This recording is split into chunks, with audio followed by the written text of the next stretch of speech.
Vamos a hablar sobre el enfrentamiento de la leucocoria. Entonces, la leucocoria significa pupila blanco, viene de leucos y de core, que es pupila. Y se caracteriza o se define como la ausencia de reflejo normal del fondo de ojo, ¿ya? El fondo de ojo es una herramienta que todo médico y la mayoría de personas de salud debería manejar. Se debe tomar en una habitación oscura de 30 a 60 centímetros, iluminando ambas pupilas al mismo tiempo para ver la presencia de reflejo rojo pupilar, las características y la simetría. Lo importante a saber es que la primera manifestación de retinoblastoma, que es el cáncer primario más frecuente en los niños, y que si no recibe un tratamiento adecuado y a tiempo, compromete la vida del paciente. Por lo tanto, frente a un niñito con una leucocoria como el de la foto, es una urgencia oftalmológica y tenemos que realizar un fondo de ojo en menos de 72 horas, ya idealmente por un oftalmopediatra. Entonces, el rojo pupilar anormal tiene diferentes causas, ¿ya? Y también no todo rojo pupilar anormal es leucocoria, ¿ya? La primera causa es la fotoleucocoria y que se ha aumentado con el año por los software de eliminación de ojos rojos que hace que el reflejo rojo ahora se vea blanco, falsamente blanco, ¿ya? Y ahora como todo el mundo tiene celulares, los papás, todos tienen muchos celulares, eso ha aumentado el motivo de consulta. También si el niñito en el momento de la foto tiene un estrabismo o justo estaba mirando a 15 grados de su eje nasal, se crea una sombra del nervio óptico y, y eso genera una falta del rojo pupilar, ¿ya? En las ametropías elevadas también podemos tener un rojo pupilar opaco, asimétrico. Si en un ojo tenemos, por ejemplo, una ametropía muy alta en comparación al otro. Y eso también nos puede dar una alteración al rojo pupilar. También las cataratas y el retinoblastoma. Por lo tanto, hay que entrenarnos en la toma de este reflejo y hacerlo varias veces para ir evaluando los distintos tipos de rojo pupilar. ¿Ya? Por ejemplo, el niño de acá abajo tiene unos reflejos más opacos, asimétricos, y se ve una alta metropía. Y acá arriba, en el cuadrito abajo, hay un niño con leucocoria que efectivamente se ve la pupila blanca. ¿Ya? Y acá arriba el reflejo pupilar normal, que se ve rojito y simétrico. Es importante saber que los niños de raza negra, el reflejo pupilar se va a ver más blanquecino. Lo importante es que se vea simétrico. ¿Ya? Y todo esto porque el reflejo de la coroides mediante el examen.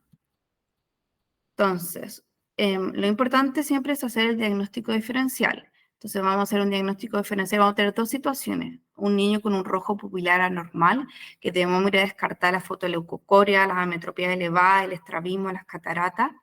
Y también tenemos el pseudoretinoblastoma, que es una lesión que parece ser retinoblastoma al fondo de ojo.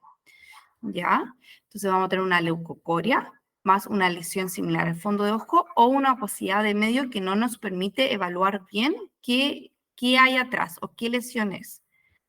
¿Ya? Entonces podemos tener toda esta variedad de lesiones al fondo de ojo que vamos a ir luego viendo una por una y al final de la presentación es la idea que sepamos qué es cada una de estas. Y se ha visto que la mitad de los casos que son derivados por retinoblastoma, los centros de referencia, son pseudoretinoblastomas, y hasta un tercio de ellos ocurre una enucleación errónea pensando que era retinoblastoma y que después la biopsia sale que es otro diagnóstico. ¿Ya? Por lo tanto, es importante hacer el diagnóstico diferencial y por lo menos conocer cuáles son los más frecuentes. Hay una lista muy grande de pseudoretinoblastomas que pueden partir siendo otros tumores o la facomatosis o las malformaciones congénitas como es la persistencia de vasculatura fetal, el coloboma, la enfermedad de Norrie, la retinopatía prematura, Coates, Y en verdad hay muchos diagnósticos. Acá hay una serie de casos de los CHILS, que tienen la serie más grande de casos de pacientes con retinoblastoma y un centro de referencia a nivel mundial. Ellos tienen una serie de casos a este año como de 2.775 pacientes, y obviamente de Estados Unidos, entonces los pacientes están muy bien derivados, y en su centro casi un 80% de los pacientes derivados corresponden a un retinoblastoma, pero un 22% de ellos a un pseudoretinoblastoma. Y las causas más frecuentes de pseudoretinoblastoma es la enfermedad de Coats, la persistencia de vasculatura fetal, la hemorragia vítrea, la toxocariasis, el FIVER y el desprendimiento de retina. Ya, bajo los 2 años, la persistencia de vasculatura fetal es la más frecuente, y sobre los 5 años, la toxocariasis o el FIVER. O sea, empieza a predominar más estos diagnósticos. ¿Ya? Pero es toda esta lista que siempre hay que tener en la cabeza y en cuenta. Entonces, vamos a partir hablando de retinoblastoma. El retinoblastoma es el tumor maligno más frecuente de la infancia y corresponde a un 4% de los tumores. En Chile, más o menos, hay de 13 a 15 casos nuevos por año. La mayoría de estos se tratan a nivel público, en nuestro sistema de salud público, y es una patología GES. El diagnóstico es complejo, como ya lo vieron por todos estos diagnósticos diferenciales, y el manejo es multidisciplinario. Ya nunca vamos a tratar a estos niñitos solos, siempre hay que llevarlo al centro de referencia correspondiente. Lo importante es que tiene un buen pronóstico con un tratamiento adecuado, y un tratamiento adecuado es a tiempo adecuado, ya un tratamiento precoz. Y por eso es tan importante la evaluación y la educación de nuestro equipo de salud y de los padres de esta patología. En Chile tenemos buenos resultados, la sobrevida es casi de un 98,7% a 3 años, y la tasa de nucleación es un 36% en comparación a la tasa de nucleación mundial, que es un 54%. Un tercio de las tasas de nucleación en nuestro país es al momento del diagnóstico, y la mayoría se diagnostica en la etapa D, que posteriormente vamos a ver de qué se trata. ¿Ya? Entonces, si tenemos a un paciente así o un paciente así, es urgente derivarlo a tiempo, ¿ya? Para que pueda recibir el diagnóstico correcto y el tratamiento adecuado. Entonces, la patogenia es de María esta... José, ¿Ah? María José, en la diapo anterior, ¿Mm? la primera oración dice tumor maligno más frecuente en la infancia, el 4%. ¿Te refieres a que el 4% de los cánceres infantiles? Sí, Ya, de los claro, tumores malignos en pediatría. exacto.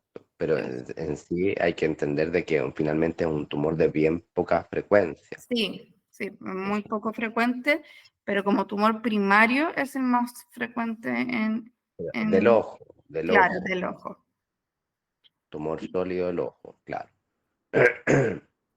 Porque se da en uno de cada 16.000 a 20.000 niños. Sí, Entonces, en verdad es más bien infrecuente.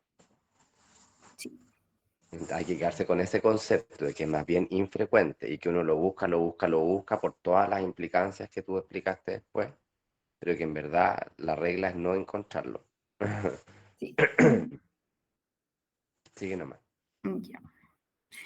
Entonces, la patogenia se basa en la mutación, la mayoría en el cromosoma 13, y específicamente en el gen supresor, que es el RB1.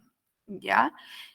Podemos tener retinoblastomas no hereditables o hereditarios, ¿ya? El retinoblastoma hereditario viene con la primera mutación en este gen, que es constitucional, que es de herencia autosómica dominante, pero que necesita una segunda mutación somática para generarse estas dos mutaciones vía alélica, que va a generar un retinoma, ya que es un precursor del retinoblastoma, es una lesión benigna.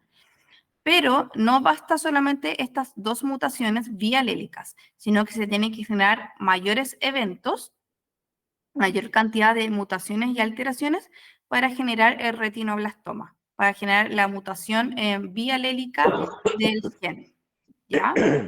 ¿Qué les iba a decir? Eso, se me fue algo, pero ya, ahí me voy a acordar. En cambio, la retinoblastoma no hereditable, disculpen, que la mutación, el retinoblastoma hereditable, tiene esta primera mutación en todas las células de nuestro cuerpo, ¿ya? Entonces, estos pacientes van a ser propensos a desarrollar también otro tipo de cáncer, si es que tienen otros golpes que le llaman a nuevas mutaciones.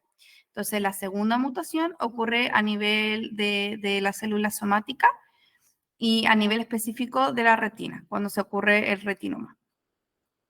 Y los retinoblastomas no hereditables, la mayoría son el cromosoma 13 y como ya les expliqué, es una mutación somática en el primer alelo y luego viene una segunda mutación y también tiene que tener esta cascada de más eventos, ¿ya? Hay otro tipo de retinoma genético que es mucho menos frecuente y que en el cromosoma 2 y en el gen que muestran ahí, ¿ya? Se ha visto que es más agresivo, pero es en menor cantidad de los pacientes. Entonces vamos a tener el retinoma esporádico, que va a presentar el 60% de los casos. La mayoría de las veces va a ser monofocal. Y el diagnóstico acá en Chile más o menos es a los 18 meses y a nivel mundial también. Y después vamos a tener el hereditario, que es esta herencia autosómica dominante, que es una pseudodominancia, porque acuérdense que va a necesitar estos otros golpes, estas otras mutaciones somáticas. Entonces, no todos los pacientes lo van a tener. Y es una variabilidad también súper amplia. Se va a presentar en el 40% de los casos, suele ser multifocal. El diagnóstico suele ser a los 12 meses a nivel mundial. 100% va a ser, de los bilaterales van a ser el 100% y de los unilaterales un 15%. Por lo tanto, en los retinoblastomas unilaterales tiene como harto espacio el estudio genético. Y importante saber que el 50% de estos pacientes van a desarrollar algún tipo de cáncer a los 50 años de edad, sobre todo de tipo sarcomas en distintas partes del cuerpo. ¿Ya? Y por lo tanto la radioterapia externa que se usaba anteriormente ya no se usa porque aumenta el riesgo de cáncer en estos pacientes. También no se recomienda usar TAC en estos pacientes porque no se debiesen irradiar por el riesgo de cáncer.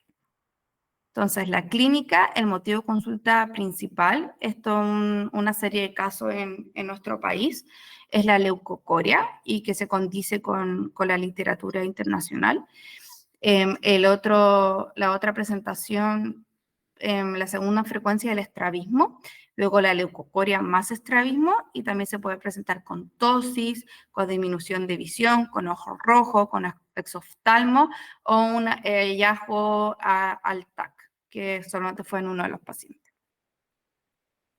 Al fondo de ojo vamos a ver una masa retinal blanca amarillenta que es finamente vascular, rodeado de líquido subretinal y con siembras vítreas. ¿Ya? Esto es lo más frecuente. Y tiene distintos patrones de crecimiento. El primero es el exofílico, que crece hacia afuera, hacia el espacio subretinal, y que se va a presentar en mayor cantidad como un desprendimiento de retina exudativo. O endofílico, que se va a presentar en la mayoría de los casos con siembra vítrea, ¿ya? Que crece hacia adentro, hacia el vítreo. Bueno, acá tenemos un esquema donde tenemos un ojo, acá el rayito en naranjo, es la segunda como noxa a este retinoma, ¿ya? Congénito. Luego de eso se va generando el retinoblastoma, va creciendo a poco, va generando siembra vítrea y puede llegar a realizar metástasis a través del nervio óptico al cerebro, al encéfalo y a la médula espinal y también a la órbita y a los huesos de la órbita a través de la esclera. La clasificación a grandes rasgos simplificada se divide en A, B, C, D, E. La A es un tumor menos de 3 milímetros, el B es un tumor mayor a 3 milímetros y O menos a 1,5 milímetros de la mácula o la papila. La C es la siembra vítrea, cuando ya hay siembra vítrea, pero localizada, con líquido suprarretinal localizado. La D es con una siembra vítrea mayor a 3 milímetros. Y el estadio E, ya hay una gran ocupación vítrea y hay alteraciones también en la cámara anterior, hay rubiosis, hay siembra en cámara anterior que se puede observar y glaucoma.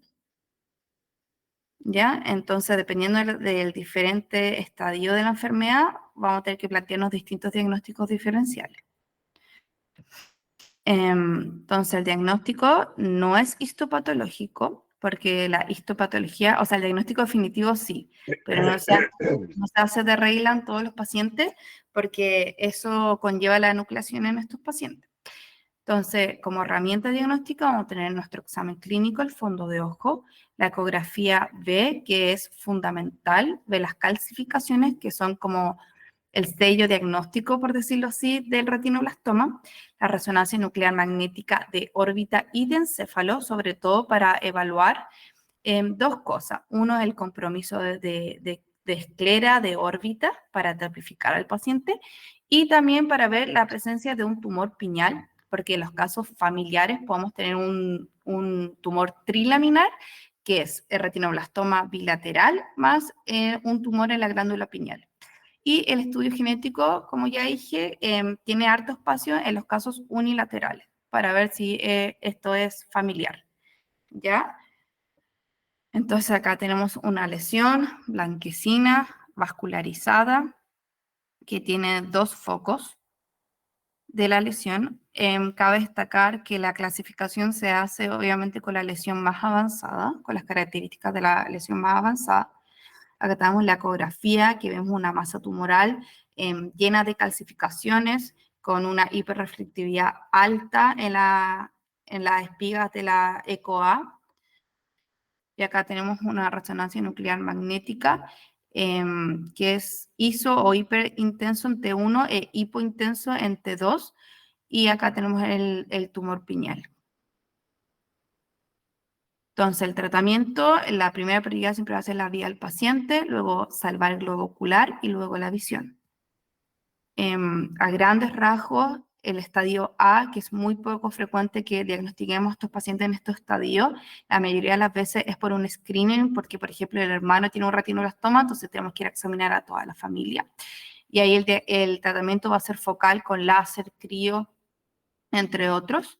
En el estadio B tenemos que hacer quimioterapia para reducir el tamaño del tumor.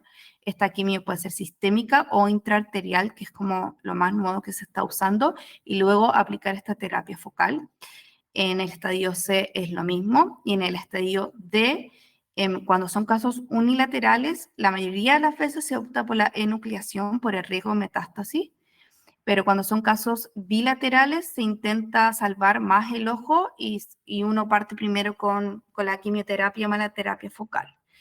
Y en el estadio E es un ojo sin potencial visual.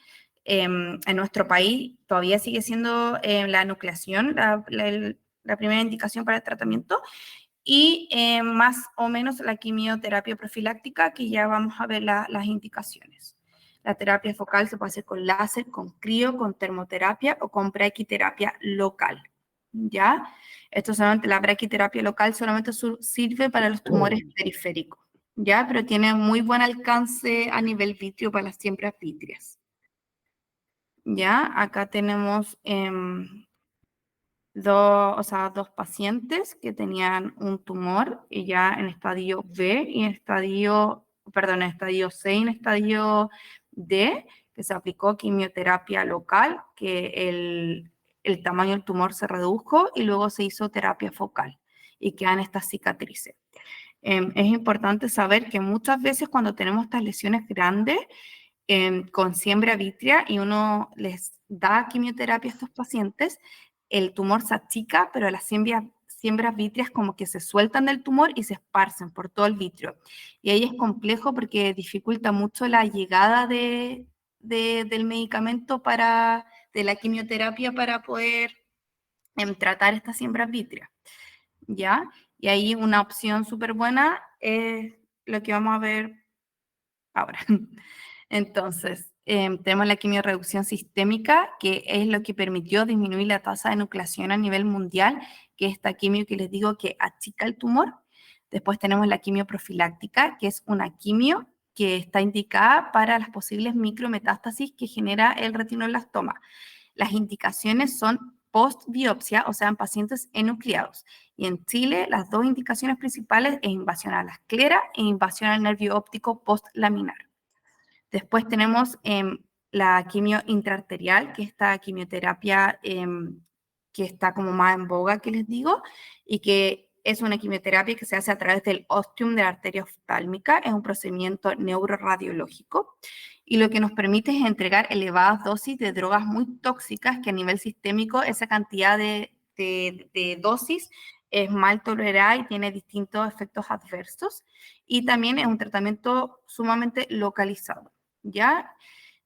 Y luego tenemos otro tipo de profilaxis que es la subtenuaniana o la intravítrea y que son estas, también son quimioterapias que son súper localizadas y son buenas para estas siembras vítreas que ya les mencioné. La radioterapia externa, o sea, la radioterapia local, perdón, también es buena para las siembras vítreas diseminadas. Entonces acá hay un paciente que tiene siembras vítreas diseminadas, donde está la flechita negra y que se le aplicó la quimioterapia intravítrea, ¿ya?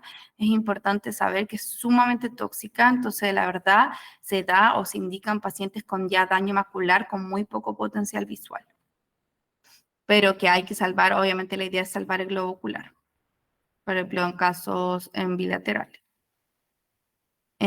Acá hay un trabajo, una experiencia chilena, la quimioterapia intraarterial para el tratamiento. Fueron 35 ojos con retinoblastomas persistentes o recidivados.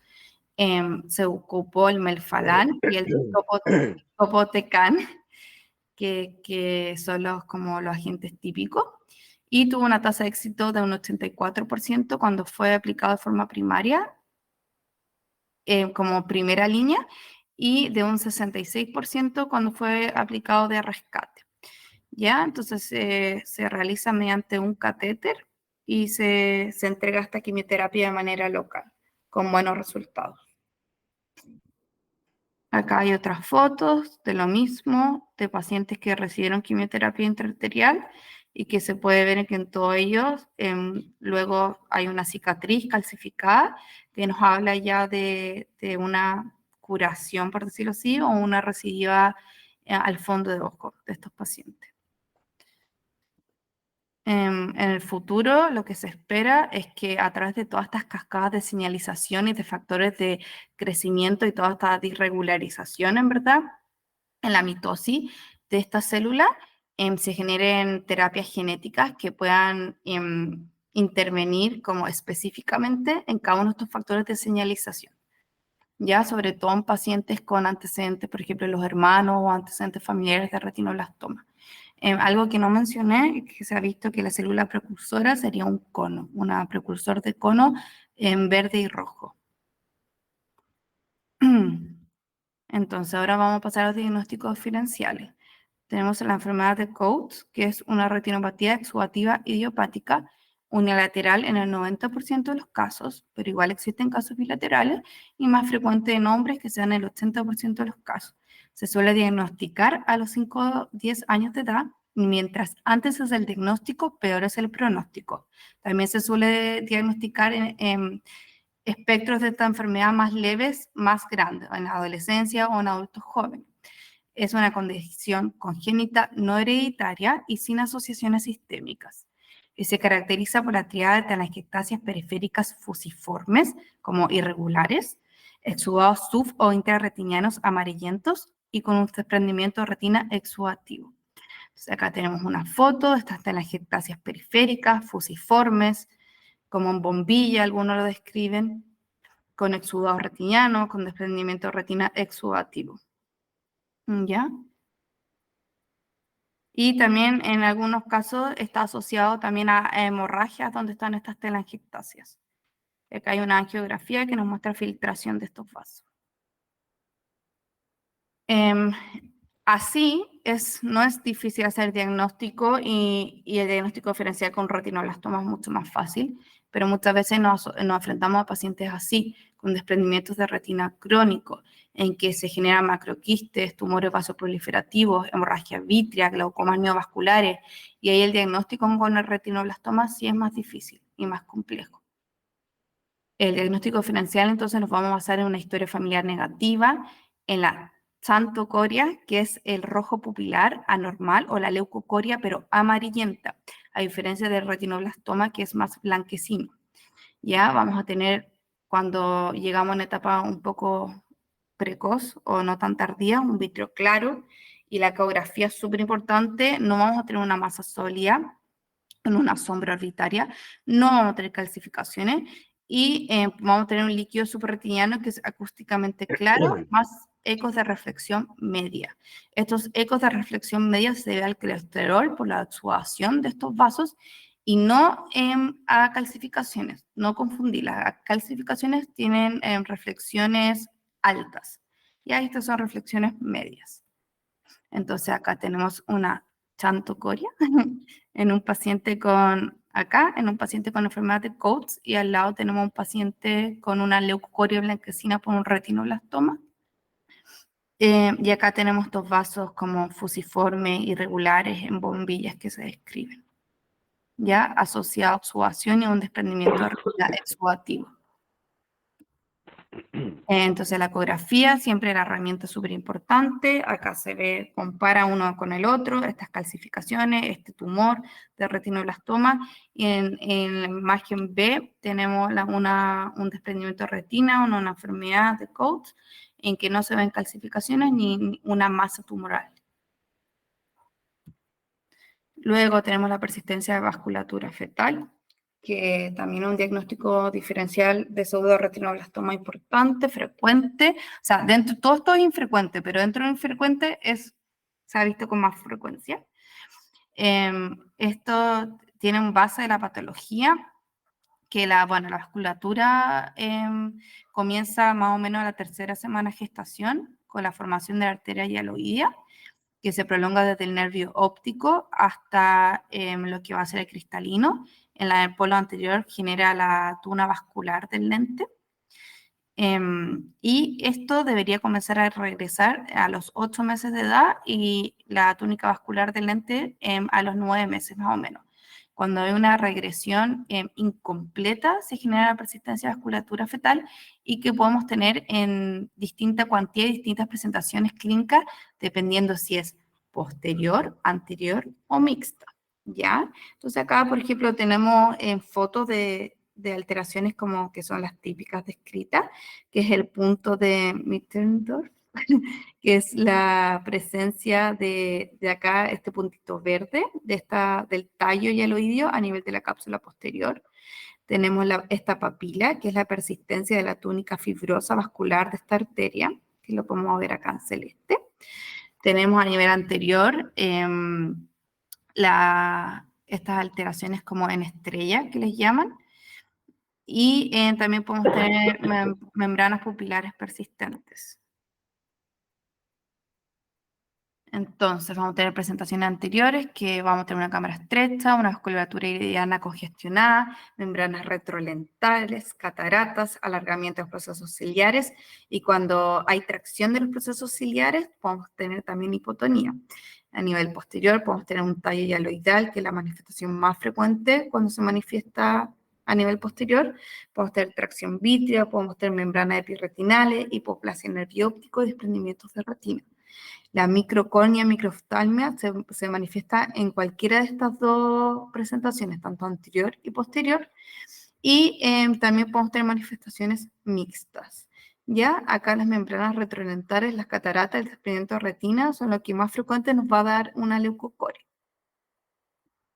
El diagnóstico diferencial nos vamos a basar en las cataratas y en el microftalmo, que no está presente en el retinoblastoma, y en la ecografía en el tallo vascular, que no vamos a tener calcificaciones, no vamos a tener una masa tumoral, vamos a tener un largo axial muchas veces disminuido, menos de 15,8 milímetros más o menos, y también podemos tener una masa retrolental, ¿ya? Y la angiografía a veces también nos puede mostrar esta filtración del tallo vascular. que acá está la papila, por acá viene este tallo vascular que filtra y acá adelante podríamos tener la membrana. También otro diagnóstico importante es la toxocariasis, ya que también es infrecuente, pero en Chile igual se han descrito también. Esto es una zoonosis por el Toxocara canis y el CATI, por lo tanto es súper importante la anamnesis de contacto con animales. 90% es unilateral y se suele diagnosticar más o menos a los 4 o 5 años. Su manifestación más frecuente es la uveitis posterior y se puede dar como un granuloma central en el polo posterior, en que se generó por una retinoitis aguda, o sea, fue un cuadro agudo que tuvimos vitreitis, dolor, compromiso de globo ocular inflamatorio, que ahí es difícil también diagnosticarlo, o sea, hace la diferencia con retinoblastoma porque muchas veces no se ve bien. También un granuloma subretinal sin inflamación, la mayoría de las veces periférico, o también como una endoftalmitis crónica. En estos tres escenarios podemos estar confusos o se puede malinterpretar o nos puede salir la duda que se puede tratar de un retinoblastoma. Acá hay un cuadro comparativo de los diagnósticos pseudoretinoblastoma más importantes que ya les conversé.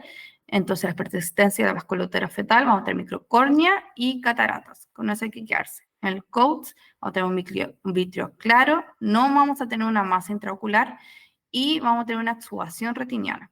Y la toxocariasis, vamos a tener una vitritis intensa cuando se manifiesta como una enfermedad aguda, ¿ya? Y lo más importante de retinoblastoma son las calcificaciones. Hay otras cosas que también nos pueden hacer simular un retinoblastoma, como es el amartroma astrocítico, ¿ya? Que es un tumor glial de astrocitos benigno, que puede ser único o múltiple, elevado o plano. Y se suele asociar en la mayoría de las veces con esclerosis tuberosa, también con neurofibromatosis y con retinitis pigmentosa, ¿ya? Lo importante acá es que estos tumores pueden tener calcificaciones, pero la gran diferencia con el retinoblastoma es que este no crece, no crece. Entonces, frente a un paciente con una esclerosis tuberosa y que vemos una lesión así, nos podríamos quedar un poco tranquilos y hacer un seguimiento a las pocas semanas o un seguimiento bien estrecho para ir evaluando si esta lesión cambia de apariencia o va creciendo o no. Ya, la esclerosis tuberosa ya lo vimos con Francisco, que es una facomatosis que se caracteriza por estos adenomas, por compromiso del sistema nervioso central, de los riñones, son niños con retraso del desarrollo, retraso del desarrollo y también se presentan a veces con epilepsia. Acá hay otro amartoma astrocítico que se podría parecer un poquito más al retinoblastoma. También tenemos el amartoma combinado de retina y epitelio pigmentario de la retina. También es una lesión, no se sabe muy bien cuál es la patogenia, pero se presunta que es una lesión congénita y es un tumor benigno también de tejido glial, vascular y células del epitelio pigmentario de la retina. Y se puede ver como una lesión unilateral, gris, levemente levantado, más con o sin pigmento y pliegues de la membrana limitante interna que nos puede dar tortuosidad vascular. Y se ha relacionado en mayor cuantía con la neurofibromatosis tipo 1, pero mayor con la tipo 2. ¿Ya? Y acá podemos ver la lesión. Entonces, también hay otras cosas que nos pueden dar leucocoria, como es el coloboma. Acá esto es un fondo de ojo de un paciente con una metástasis de leucemia. O la mielinización del nervio óptico. ¿Ya? Todas estas alteraciones del fondo de ojo también nos pueden dar leucocoria, pero es un poquito más fácil el diagnóstico diferencial con un retinoblastoma. Ya no se parece tanto. También tenemos las alteraciones de la vascularización retinal congénitas o neonatales, no todas son congénitas. Y ahí tenemos el ROP, la enfermedad de Nori, el FIVER y la incontinencia pigmentis. ¿Ya? Y acá la dificultad para hacer diagnóstico diferencial con retinoblastoma está por la opacidad de medios y por el desprendimiento de retina. Acá tenemos un paciente con una enfermedad de ROP con un desprendimiento de retina. Y este paciente, por ejemplo, tenía un ROP con un COATS asociado, ¿ya? Que también se puede dar. Entonces, en verdad, súper difícil el diagnóstico porque ya sea el diagnóstico diferencial entre estas alteraciones es muy difícil, se solapa muchas veces las clínicas, a veces se puede presentar juntas distintas alteraciones y además tenemos que hacer el diagnóstico diferencial con un retinoblastoma. Cuando nos llega un lactante, por ejemplo, como nos llegó con el doctor Delgado, de 20 días de nacido, que tiene un desprendimiento de retina total, ahí es un poco más complejo el diagnóstico. También, entonces, muy rápido, tenemos el FIBER, que es una vitreoretinopatía familiar hereditaria, suele ser bilateral y asimétrica. La herencia es variada, pero la mayoría de las veces es autosómica dominante, pero con una expresividad y penetrancia muy variable. Es recurrente, tiene periodos de activación o inactivación y también se asocia a varios síndromes y manifestaciones sistémicas y una de ellas más descrita es osteoporosis severa. Se caracteriza por esta triada de retina periférica vascular, de tracción macular o papilar con pliegues, que hace ver que los vasos sanguíneos se vean rectos y no como estas arcadas típicas, y exudados de la retina. Y también tiene una clasificación bien parecida al ROP, que se basa en la neovascularización, en los que si tiene o no exudación, y el desprendimiento de retina con compromiso o sin compromiso de la mácula. ¿Ya? Todas estas también se caracterizan o se engloba dentro del grupo de alteraciones o de retina vascular periférica, ¿ya? La incontinencia pigmenti es una displasia ectodérmica que tiene una herencia dominante ligado al X, por lo tanto se da en mujeres, es bilateral pero asimétrica y se caracteriza por un compromiso en la piel, en los ojos, en el cerebro, en los dientes y en las uñas. Estas lesiones son muy características que parten a pocos días del recién nacido, parten como lesiones vesiculares, lineales, que con el paso de los meses y los años se van hipopigmentando y luego, o sea, hiperpigmentando y luego hipopigmentando. Eso es súper característico de esta enfermedad. Compromiso de los dientes, de las uñas y a nivel del ojo tenemos esta retina vascular periférica que nos va a generar neovasos, hemovitrio y desprendimientos de retina. Y cuando llegan así los pacientes, hay que plantear un diagnóstico diferencial de retinoblastoma. Y también tenemos la enfermedad de Norrie, que es también muy poco frecuente y viene, o sea, dentro de todas, yo creo que es una más infrecuente, que se ve una mutación del gen de NPD y que altera el desarrollo de la retina normal. ¿Ya? Es una herencia recesiva ligada a X, por lo tanto, se da en hombres y son recién nacidos que nacen con ya desprendimientos de retina.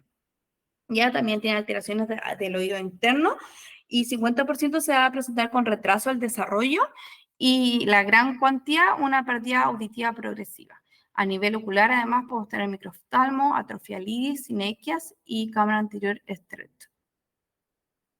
Entonces, para concluir esta presentación, es muy importante la educación continua a los padres y al equipo de salud. Yo creo que lo primordial para hacer los diagnósticos a tiempo.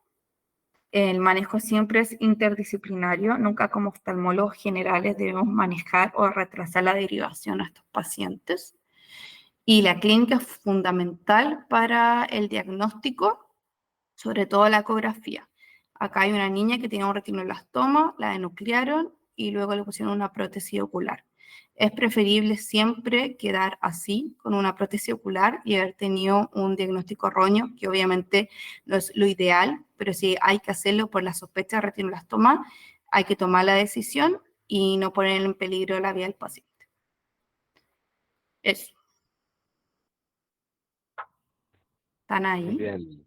Ay. Sí, todavía estamos acá.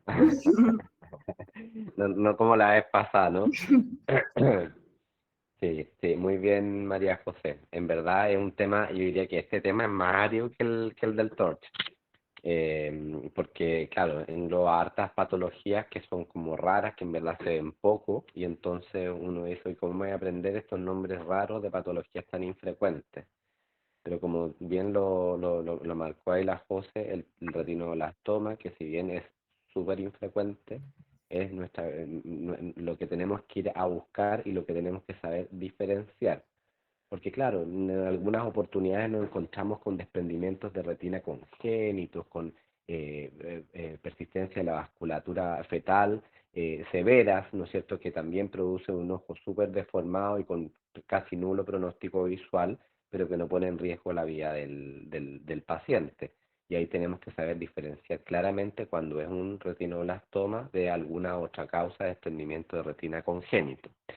El desprendimiento de retina congénito sí se relaciona entonces con el tema que veíamos anteriormente. Estos pacientes hay que descartarle la causa infecciosa y Sí. entonces si es que en verdad no vamos a examinar enteros al paciente o qué sé yo, en verdad no estamos muy hábiles para palparle el vaso a un recién nacido, ¿no es cierto? Lo tenemos que Mm. mandar donde un infectólogo como para que le haga la evaluación completa y muchas veces también al genetista buscando otras alteraciones que puedan estar entonces en el contexto de enfermedades vasculares retinianas que tienen manifestaciones sistémicas como puede ser la incontinencia pigmentosa.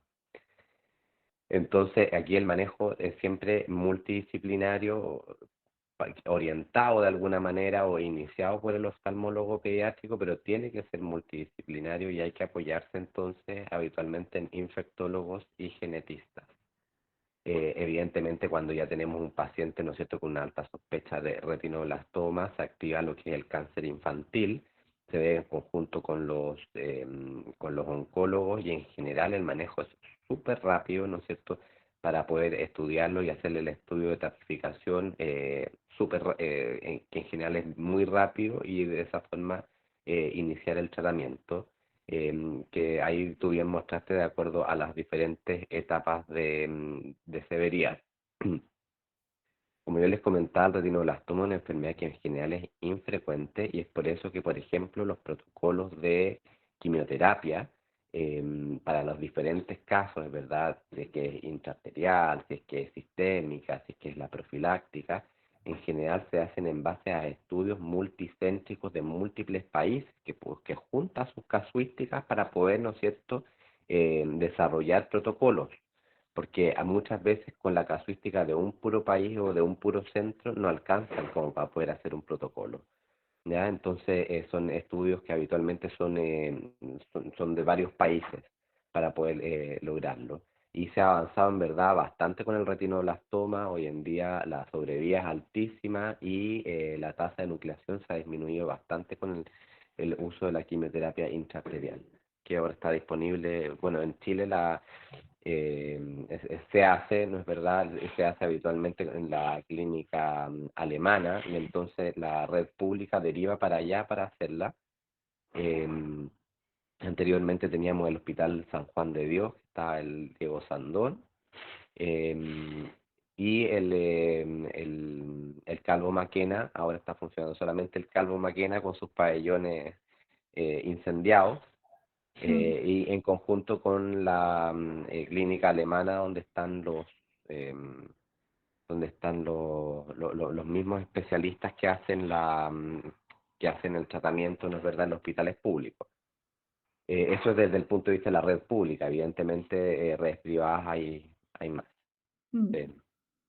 Es- Entonces este es un tema que hay que tenerlo más o menos en consideración y siempre considerar, ¿no es cierto?, sobre todo para los que después van a devolverse a hacer, ¿no es cierto?, generales de zona, es que la leucocoria en los niños hay que buscarlo y es imposible tener un oftalmólogo pediátrico haciéndole rojos pupilares a todos los niños sanos. Eso es imposible, por lo tanto hay que enseñarle al resto del equipo de salud a las enfermeras y los médicos que trabajan en el programa del niño sano a que sepan hacer un adecuado fondo de ojo. Por lo tanto, esta es una herramienta fundamental que hay que de alguna manera esparcirla. Eh, Habitualmente se equivocan y muchas veces nos llegan los pacientes con retinoblastomas habitualmente porque están con estrabismo, porque no ven con ese ojo y eso nos llegan súper tardío y no es precisamente por la leucocoria, pero verdaderamente hay que ir a buscarlo y hay que enseñarle a los colegas, ¿no es verdad?, de atención primaria poder hacerlo porque es la única forma que vamos a poder llegar al diagnóstico oportuno de patologías infrecuentes pero severas como puede ser un COUS, como puede ser un retinoblastoma, como puede ser una catarata congénita.